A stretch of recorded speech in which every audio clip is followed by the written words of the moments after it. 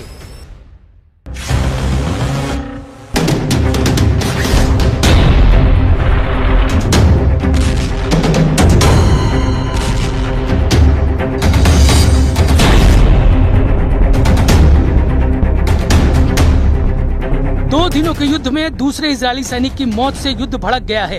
Hezbollah लड़ाके अब रात में फर्स्ट पर्सन व्यू ड्रोन की बौछार से इजराइल को दहला रहे हैं। इसलिए आईडीएफ ने हिजबुल्लाह आतंकियों को नबाती से खदेड़ना शुरू कर दिया है। इजराइल ने धमकी दी है कि नबाती में रहने वाले लेबनानी नागरिक इलाके को जल्द खाली कर दे। नागरिकों को जहरानी नदी के उत्तर भाग जाने की चेतावनी दी गई है। इजराइल ने दक्षिणी लेबनान में एक बड़ा बफर जोन बना लिया है। ये बफर जोन लेबनान के कुल क्षेत्रफल का लगभग 10% हिस्सा है, जिसकी सीमा इजराइल से लिटानी नदी और भूमध्य सागरी तट से लेकर सीरियाई सीमा माउंट हार्मोन तक है।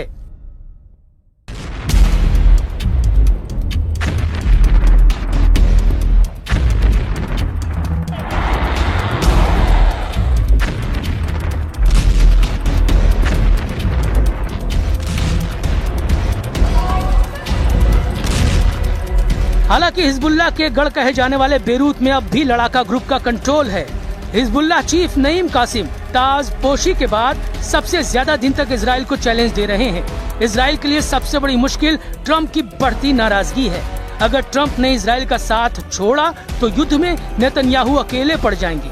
बिना अमेरिका के इजराइल कितने दिन युद्ध में टिक पाएगा समझना मुश्किल नहीं, क्योंकि अब तो इजराइल के अंदर ही नेतन्याहू का भारी विरोध शुरू हो गया है।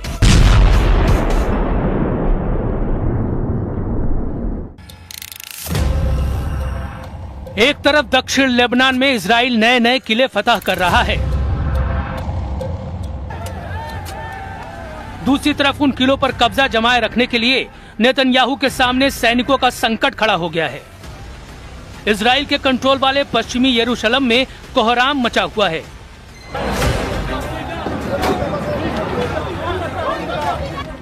पश्चिमी यरूशलेम में पुलिस बैटन से पीट रही है।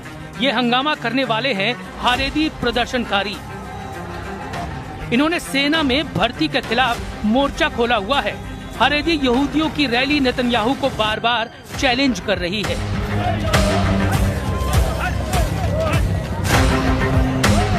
जब इजराइल ने गाजा, लेबनान और सीरिया में फौज में तैनाती की हुई है और ईरान से युद्ध किसी भी वक्त शुरू हो सकता है।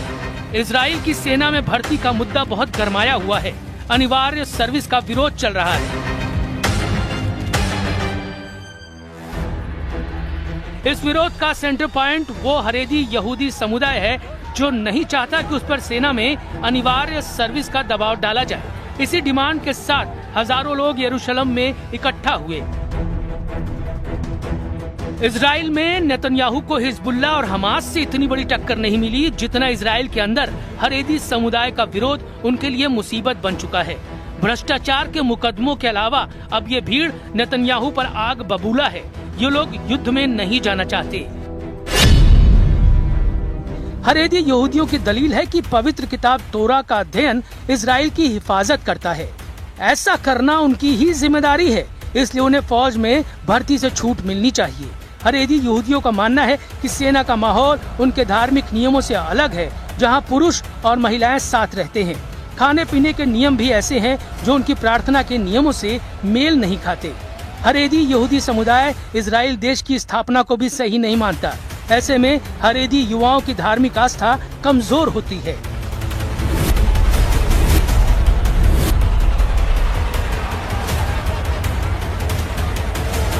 अभी तक हारेदी यहूदी समुदाय को सेना में भर्ती से छूट रही है, लेकिन सुप्रीम कोर्ट के आदेश के बाद इसे खत्म किया गया है।